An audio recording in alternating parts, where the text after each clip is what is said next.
So roughly 1 week after the new FX5 was released, I actually picked up a brand new FX3. I didn't go on the secondhand markets. I paid full price for this thing. And in this video, I want to talk about why, for me, the new FX5 release was a bit of a bust and why, in my opinion, I think the FX3 is still a better camera to buy in 2026. So like all of this, it needs to start off with a bit of context. In terms of the way that I make money from cameras, I run an event video production company. We only work with B2B corporate events and conferences. We travel all over the world doing it. That's the authority. That's the social proof bullshit that I have to do nowadays to get you to watch till the end of the video. There are features that are included on the FX5 that don't really mean much to me and the way that I make money out of cameras. So what we're going to do in today's video is basically run through the entire FX5 spec sheet, compare it to the FX3, the camera that I've shot on really for the past 6 years, and just talk about why, for what we do specifically, I want to make that really clear, for what we do specifically, I think the FX3 is a better purchase to make in 2026. All right, Josh,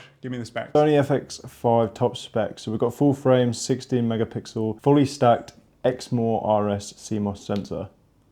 Okay, full frame, the FX3 is full frame, so that doesn't mean anything. 16 megapixels versus I think 12 for the FX3 for a video focused camera. Again, doesn't really mean much. And then me personally, I'm not techie enough to understand what whatever partially stacked CMOS X prons, whatever shit they wanted to call it. I don't know what that means. So that's basically exactly the same. A Binos XR2 processor with integrated AI processing. Ooh, AI processing. I don't know really what that means. A Bions XR2 processor. I have never had an issue with the processor in the FX3. I don't know about you. Like, the autofocus is great. Presumably that's what the AI autofocus thing pertains to. So yeah, again, in terms of what I use cameras for, doesn't really make a difference. 3 base ISOs. So you got 800, 4000 and 12800 plus dual gain shooting.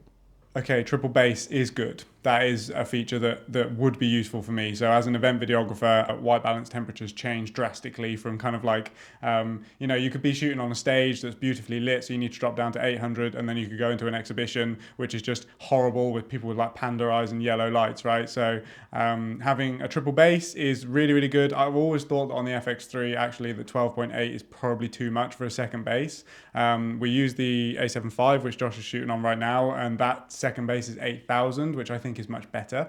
But what's the bases on that? 8, 4 and 12.8.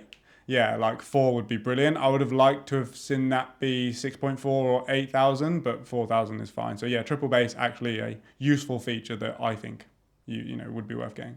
15 plus stops of native dynamic range and 16 plus stops with dual gain. Okay, I don't know what dual gain means. Presumably it's that they give you a bit more dynamic range in the image. I remember a couple of people talking about that. Yeah, I mean, like, dynamic range is fine nowadays. Like, every camera's got great dynamic range, and actually, maybe you could make the use case that we need dynamic range more than like a commercial videographer or cinematographer, just because like our conditions vary so much. But that being said, I've never had an issue with the dynamic range on the FX3. It took me a while to figure out that you had to really overcrank S-Log3 to get a clean image, especially in the shadows. But now that we know that and we shoot with that, like when we're on FX6, FX3, even the A7 V, right? Like, yeah, I've never had an issue with the amount of dynamic range in that image. All right, this is the big one.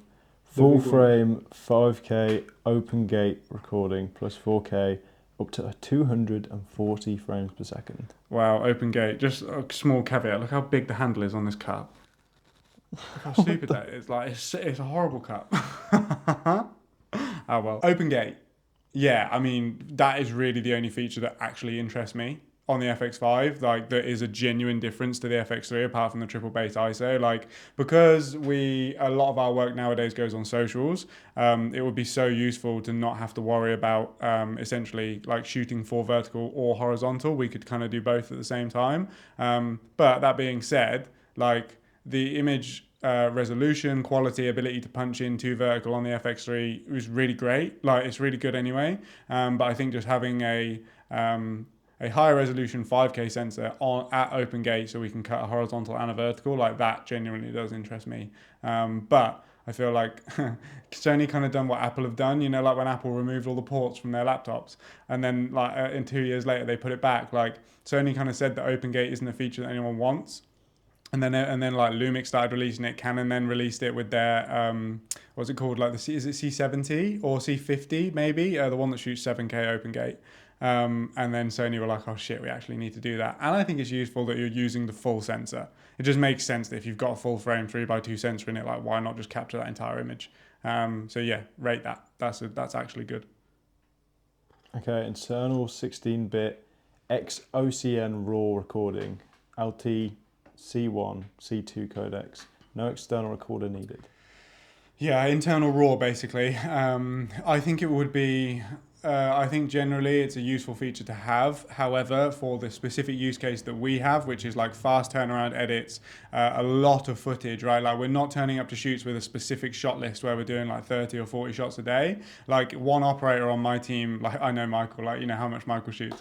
600 shots. Yeah, 600 shots from an event. Like we just don't need the file sizes of 16-bit internal RAW. I used to shoot on a Blackmagic, so I am used to bigger file sizes, but everyone knows what's happening with like data centers and the price of data at the moment, and we just don't need that. And I think as a secondary point, the only benefit other than that I see for us in terms of shooting RAW is the ability to change ISO and white balance after the fact. But that being said, I would never work with an operator that didn't know to change their ISO or their white balance when they needed to, and everyone in that we work with, like they're all sick. So like they all know to do that because they're just good professional people, right? So this is now aspect ratios. So you've got 3.2 open gate, 17:9, 16:9, and super 35mm scan modes for framing flexibility. I think it's similar to the open gate point. Like it's useful, but at the same time, like it's not that I'm severely limited with what the FX3 can already do. So I don't think it's a concern. Not really. Optional XLR H2 handle. Unit adds 2 XLR inputs and enables 4-channel 32-bit flow audio.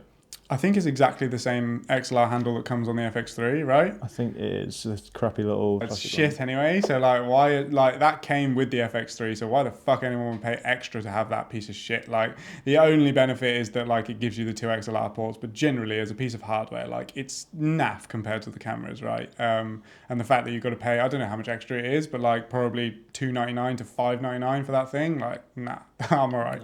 No, just get it for free.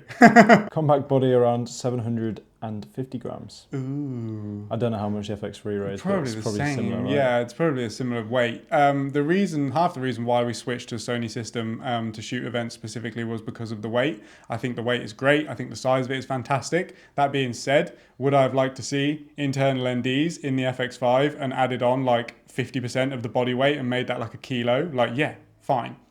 Like, I don't think you've got the FX2, which is the same body, FX30, which is the same body, FX3, which is the same body. Like, you don't need to do it again, right? Like, it just feels like they didn't have time because of probably the open gate thing, right? They probably didn't have time to like plan out a whole new body design, and they've just squeezed it all into the FX3 body with like a little bit extra chunk on it. So yeah, like the weight is fantastic, but is not a reason to upgrade over the FX3, I don't think. Final one's a bit of a controversial one. Sure. Optional DVF EL1 detachable OLED viewfinder, but it shares the same shoe as the mic, so only one can be used at a time. Yeah, I think that's stupid as well. So stupid. Like the fact that you have to choose between 2 optional add-ons that cost hundreds and hundreds of pounds extra if you want them, like that just seems ridiculous.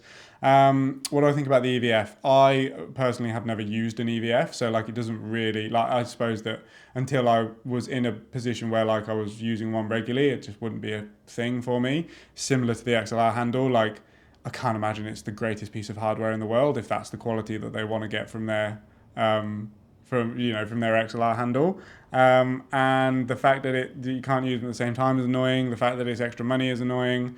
Like I don't know what you want me to say. Like there's plenty of EVFs out there that you can buy that aren't however much it is. Like does it say on there how much it is? I think it's like 500 quid. Yeah, like 500-600 quid for an EVF just seems mad. Like just buy yourself a fucking nice monitor. Like a lovely big like 5 to 7 inch monitor. Like it's so much better in terms of investment than a bloody EVF, right? But who knows? It's not my choice. I know that I've kind of shit on it a little bit. I do understand the use case and kind of where this camera sits in the market. I think that if you are someone that shoots on a Venice, if you are someone that shoots on a Burano, and you need essentially the exact same like 16-bit raw recordings that you get on the FX5, and you want to use it as like a B cam or a car cam or a POV angle, or just something where you can't get like a huge body like a Venice or a Burano, I think that it would be a perfect fit. For me personally, like it's just not enough of an upgrade to actually purchase the FX5. Like, you know, Josh, like I bought the FX3 like a week ago, right? And I managed to get the FX3 and a lens for the same price as the FX5 would have cost me without VAT, right? So like you would be paying, I think it's like 4.8 for just the body of the FX5, whereas I bought this for like 3, and then I bought the lens as well for like 1.25. So, you know, like I think that personally, if you're going to spend up to like 5K on kit, it just isn't enough of an upgrade for me specifically, right? Again, really want to make that caveat. It might be for you, but for me specifically, it's just not enough of an upgrade to warrant that amount of cash. I was much better off just buying another FX3 and then having that be either a B-roll camera, interview camera, A-roll, like, you know, full session camera. Like for all of the stuff that we use it for, this is a much better buy, in my opinion. One thing that I also wanted to say, and I don't know how you feel about this, Josh, but like I'm kind of sick and tired of all the marketing from like influencers and YouTubers and stuff like that nowadays. Like, I want to see reviews, real world reviews, and this is what I want to start doing, right? I want to see real world reviews from people that actually make money working with clients and not just like brand sponsorships on YouTube or camera sponsorships on YouTube. Like, I've got nothing against people like Danny Gevirtz and Chris Brockhurst, I think his name is, and people like that, but like I know that you've been paid, or at least you've been sent the camera for free, or you benefit in some way from saying nice things about this camera, and you can't give an honest take because you know that like when the whatever FX7 comes out, they're not going to send it to you because you're being honest, right? So that's kind of everything that I wanted to say. Look, if you're a new videographer and you're thinking about buying the FX5 or even the FX3 or FX30, you can't really go wrong with a camera nowadays, in my opinion. Like they're all pretty fantastic. What I would say is that you should consider the specific use case that you have for how you make a return on investment out of the purchase that you're going to make through the camera, and then decide ultimately, is this something that's going to benefit me and allow me to make more money through my camera, or is it essentially just a shiny object that everybody that I kind of look up to in the YouTube space, at least in my case, is shouting about. And that's kind of what I wanted to say about the FX5 in general. Like and subscribe, that's it.